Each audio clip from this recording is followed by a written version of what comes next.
This is the Value Investor Podcast with Tracey Reineck. All things value, all the time. Welcome back, value investors. What does it take to be a great value investor? I'm talking about a Buffett, a Munger, or his lieutenants like Ted Weschler, Todd Combs. I still can't get over that Ted Weschler has been able to grow his IRA account to over $200 million in the 35 years up to 2018.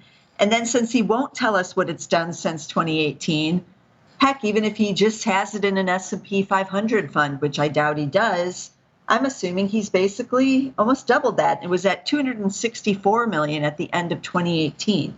So let's just say is 500 million in his IRA after 35 years. And all of these gentlemen have been doing it as value investors. So what is their main secret? I've talked about it before on this podcast, but I felt like talking about it again because we really can't hear the stories too many times. It's a reminder if we're faltering a bit on our long-term objectives, which I know we all do, right? We all look at some of our stocks, some that have not been performing all that well, maybe in the last 6 months, or we see some headlines on the financial news about inflation or the Fed's going to raise its rates or whatever else, bond yields rising, all these things. And we think like, hey, maybe I should sell whatever stock it is. Maybe I should sell XYZ.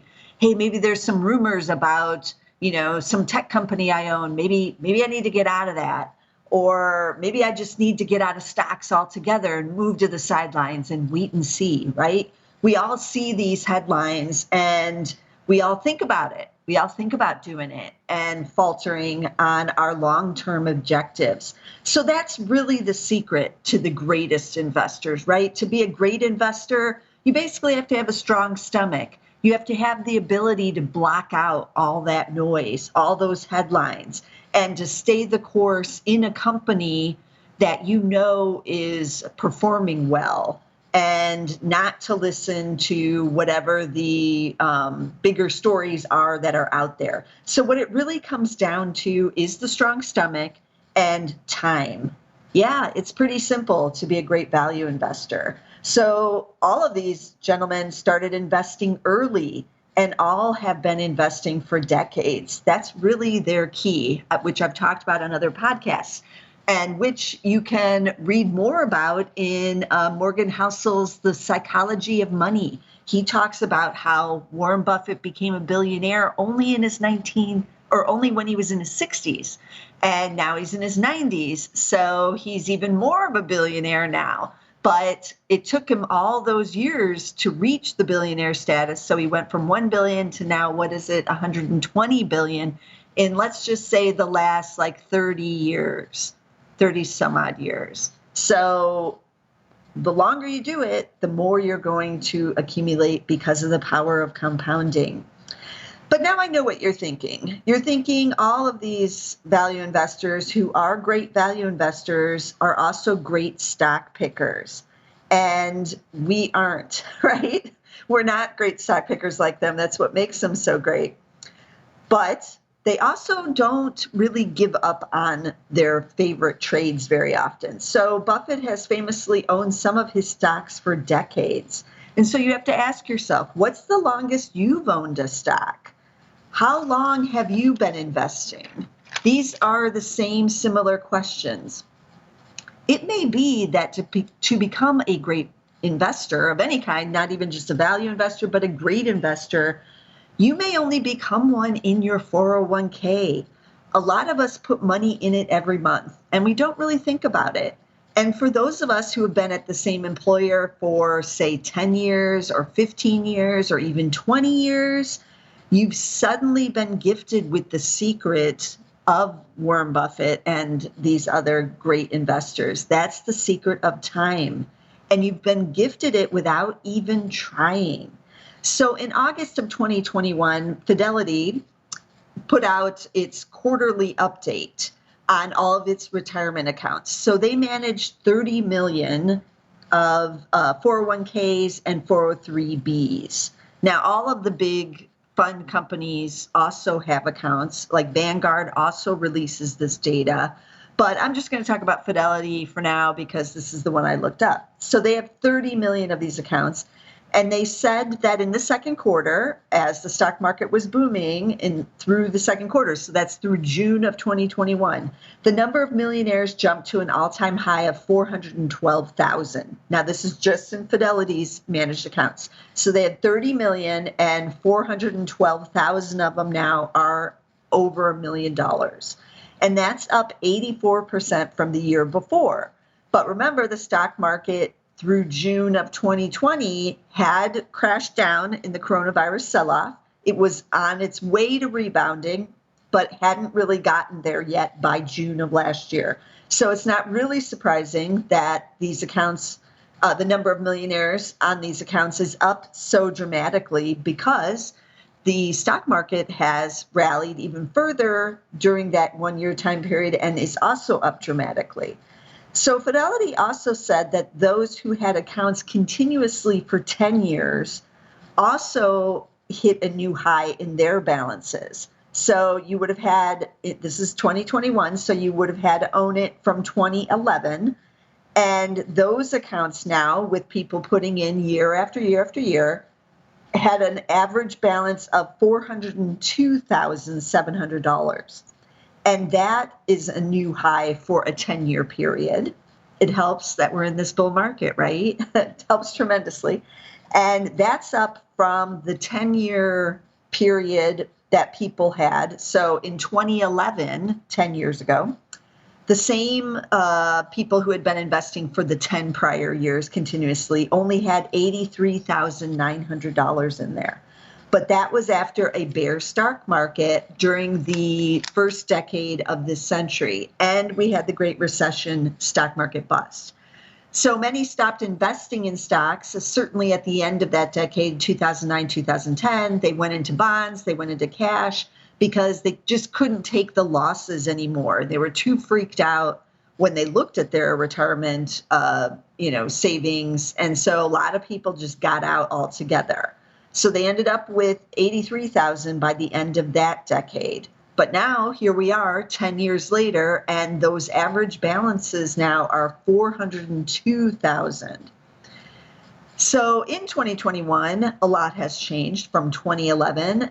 Stocks are now loved. And even with last year's pandemic sell-off, most people aren't fearful and they are buying into stock funds. Again, unlike 2011. When the fear was at its maximum, even though stock market was off its lows. But after 10 years of, kind of nasty returns, nobody really wanted to be in stocks. So the S&P 500 ETF, I took a look at it, the SPY, and it was down 7.3% from January 2021 to January 2011. So during that whole time period, if you had put money in January 2001, you were actually down 7.3%. Now, hopefully in your 401k, you were just still putting in every month. So you were dollar cost averaging the ups and the downs during that period. The S&P 500 did hit new highs in 2007, remember, but had the huge sell-off in 2008, 2009, and still wasn't able to get back to those January 2001 highs by 2011. So pretty brutal, but let's compare to January 2011 to January 2021, which was the last 10-year time period. And the SPY was up 397% during that time period. Huge difference. Just, you can see it in the balances and you can see it in the bullish feeling that's out there. Now, Generation X investors may have had that 83,000 in 2011. And so for some of them, that could be why they're at that $1 million level here in 2021. So they started off with 83,000. That kept compounding, and maybe some of it compounded at the 397%. level if they just bought the S&P 500 index in their 401k. And most 401ks, but not all, but most of them do offer that as an option.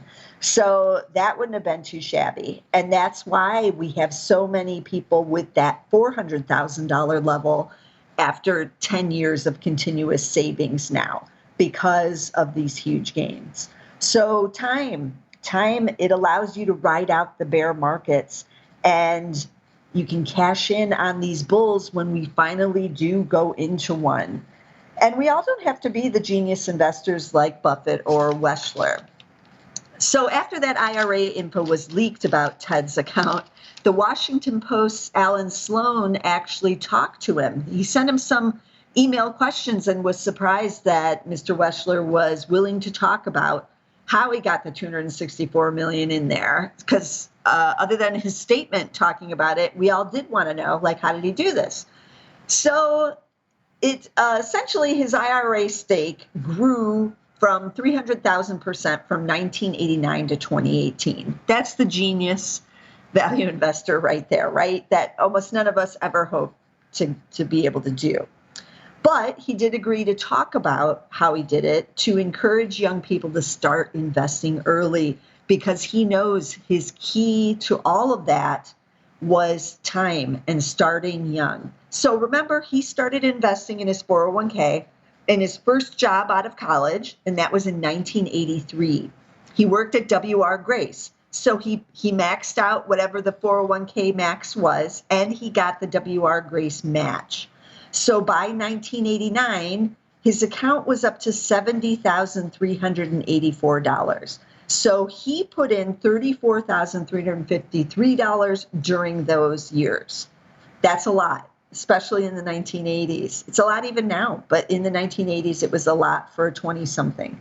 But W.R. Grace matched that at $12,328. So that was a nice match. And then the 1980s were a bull market.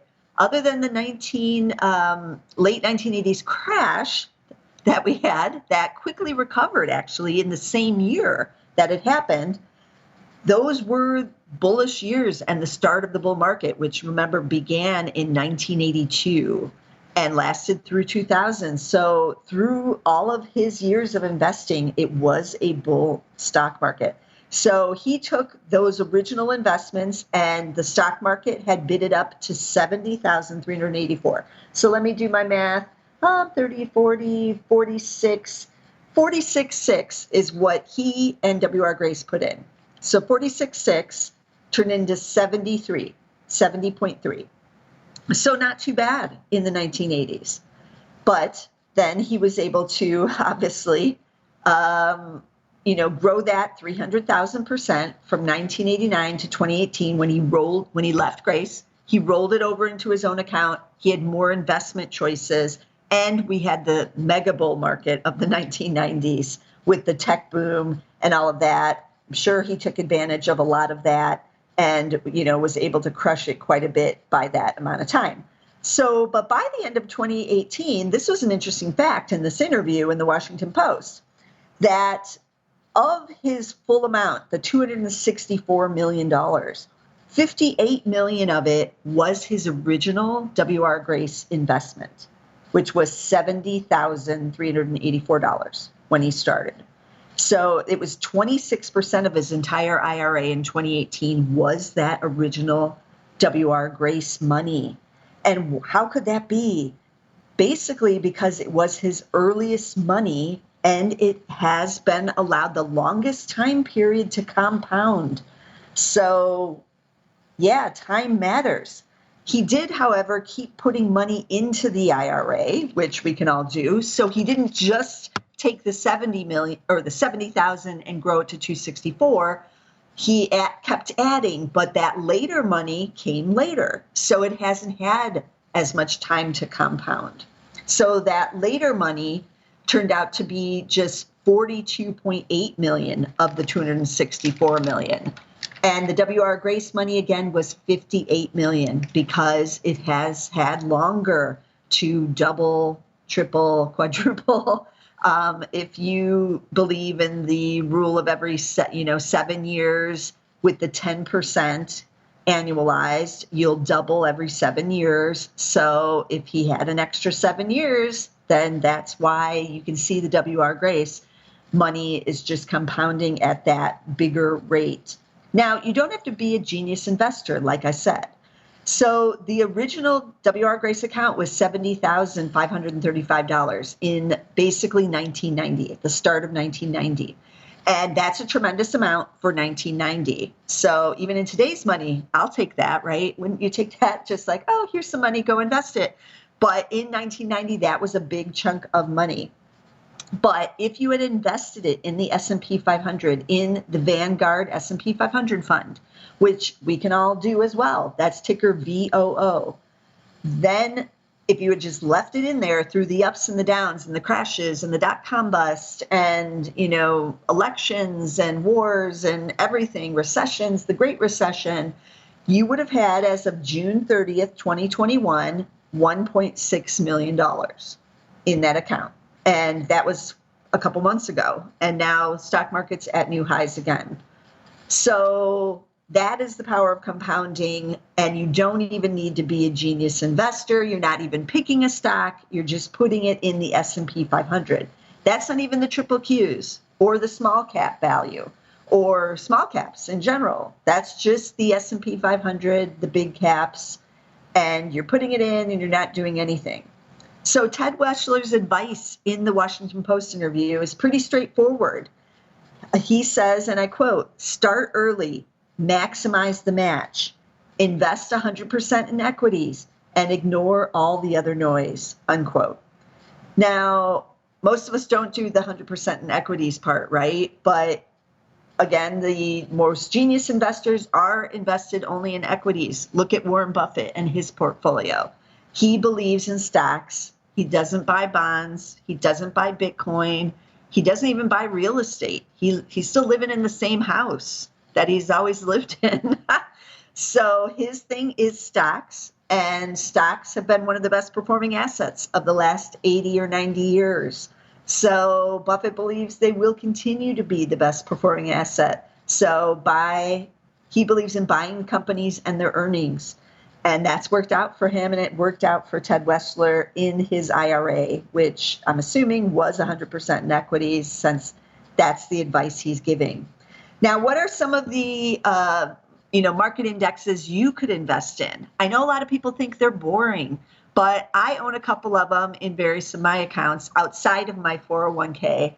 And I kind of just put some just regular money in them. And during a bull market like we have right now, they actually are some of my better performers, because you don't have to guess about which stock is going to be hot, which industry is going to break out, what's going to happen with inflation or labor shortages, all of that stuff. You're just buying the entire economy. And right now, again, they're in a bull market. So this has been an easy way to do well in stocks. So again, the first one you can buy is the Vanguard S&P 500 fund, ticker VOO. I'm going to talk all about Vanguard funds right now, because Vanguard has the low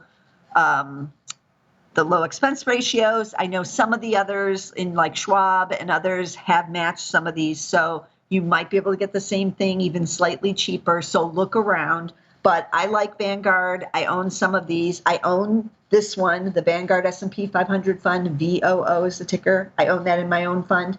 The expense ratio is 0.03% right now. So that's pretty cheap. But again, look around, do your homework, find the cheapest one. So Vanguard's total stock market, you can do that. I just saw in the news that Chairman Powell owns one of these funds and sold some last year, in October of last year. So this is an easy way to own the entire stock market. It owns 4,025 stocks, all domestic U.S. stocks. And this one also has expense ratio of 0.03%. So the total stock market ETF is V as in Victor, T as in Tom, I as in Ian. VTI is that ticker. So that's an easy one too. You could also buy the caps, like a mid-cap fund. There's the Vanguard mid-cap ETF.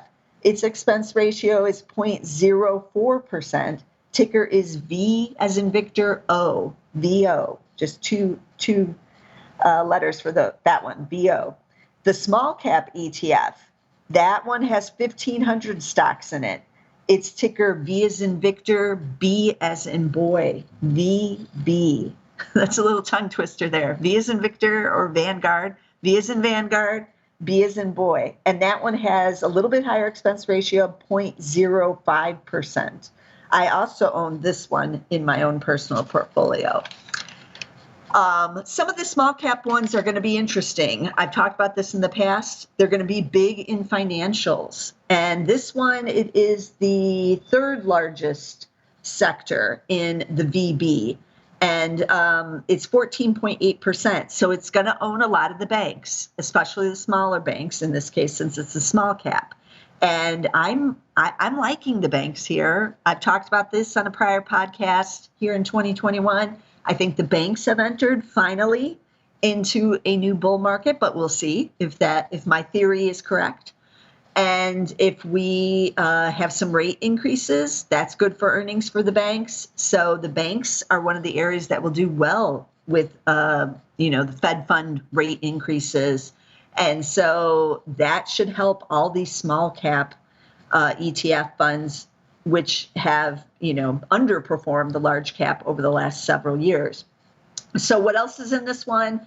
I took a look, and industrials, the largest area. I was kind of surprised by that at 18.4%. I'm okay with that on the recovery and the infrastructure bill. So I like those industrial companies. Then we had consumer discretionary, 15.8%. You had financials at 14.8%. Healthcare at 13.5%. I'm liking healthcare here too. Tech is still in the small cap fund, 13%. And then I took a look at energy just to kind of see where that was. And it's way down there at 4.4%. But there is some exposure to energy in there too. And then you could do the value side of any of these. You could do the value mid caps. There is the value small caps. I've talked about this one in the past. It's the Vanguard small cap value, ticker V as in Vanguard, B as in boy, R as in Robert. VBR is the ticker. And I used to own this in my own portfolio, but surprisingly, I have sold it. I sold it after owning it more than 10 years. And I didn't sell it because, I'm against small cap value. I basically sold it because I have too much small cap value in my various portfolios, and I needed to diversify a bit. So I sold out of it in this one portfolio. It's the only place I own VBR. I own some other small cap ETFs that are not VBR, but are similar in, again, my other, some various other portfolios. And so I didn't want to be that heavily weighted in the small cap area. So, but nothing wrong with it. Just I had too much weighting. It does have an expense ratio of 0.07%, and it has an annualized return now of 9.3% since January 2004. So that's not too shabby. And again, the small caps, because of those banks, possibly entering into another bull market, should really help boost some of these small cap funds, which have already started to rally and are doing better than they have the prior couple of years. So this turned out to be really a podcast about the indexes, because to be a great value investor, you just need to be in stocks, and really you need to be time is on your side. And I'm not against individual stock investing by no means. And we'll have more shows on, good individual value stocks. But for the purposes of this show, time is on your side, and the indexes aren't a bad way to be in stocks for the long haul. They're a little bit easier psychologically, right? As I mentioned earlier on in this episode. And just a reminder, it's never too late to start. Some of you might be listening to this already in your 50s or your 60s and thinking, Tracey, it's too late for me. I'm not Ted. I'm not in my 20s, and I can't do what he did or even get the 1.6 million like he did in the S&P 500. But remember my friend Ed that I talked about on a prior podcast. He was 60 when he took a $50,000 buyout from his company at the time. He was retiring and he just liked stock investing. So he decided to invest it in various stocks. And now he's 91. He is still thankfully with us. And that account is now worth more than $5 million. So he had 31 years from age 60 to invest. He didn't know that at the time, but the longer he's kept it in there, the better he's doing, especially now we've entered into a bull market here after he was invested in the 1990s bull. He invested during the bust years. Remember, he bought some of what Warren Buffett was buying in 2008, 2009, 2010. He bought Bank of America. He stayed invested mostly all this time. He does have cash on hand from his dividends to reinvest when there's deals out there. So he's a good example of how it's never too late, but you do need the time. So the earlier you can invest, the better. So for those of you who are younger, time is on your side. You have all the advantage, and the best thing you can do is just start. And it doesn't take, being a genius investor like some of them to do that. And it doesn't take being a genius to just buy the indexes and then branch out from there into individual stocks to get maybe even a better performance. So keep all those things in mind. Nothing wrong with these indexes during a bull market because they will be your friends then too. So let me recap what indexes I talked about. There was the Vanguard S&P 500. That's VOO. V as in Vanguard, OO. Then there was the total market index. That's over 4,000 stocks. So if you just want like the whole shebang, that one is V as in Vanguard TI, VTI. Then we had the mid caps. Those always kind of get lost, and they haven't been as prominent the last couple of years. So maybe they're due for a big comeback too. Ticker V as in Vanguard O. Then we had the small caps, just the general small cap fund. That's V as in Vanguard, B as in boy, VB. And then we had small cap value, which historically has been the best performer. It hasn't been the last 5 or 6 years, as the large cap growth stocks have been the big winners, but everything goes in cycles, and maybe we're starting to see a turn of that with the return of these small cap banks. So that would be exciting for us value investors, and that means more discussion of the banks here on the Value Investor, but that ticker is VBR. And just so you know, I currently own VOO and VB. I have owned VBR. But the Vanguard is cheap, and it makes it easy to own these just general stock market indexes. So as always, you want to be following the Value Investor podcast so you get all of our podcasts, because we're always needing inspiration, right? And we need some motivation to stay the course. So I'm going to be talking about stocks every week, and you can get it on Amazon Music. You can get it on Spotify. You can get us on Apple Podcasts, and we're with the Market Edge 2 for 1, 2 podcasts for 1. All of them discussing stocks and ETFs. You can get us on both on SoundCloud, but be sure to get us somewhere. And I'll see you again next week with some more value stocks.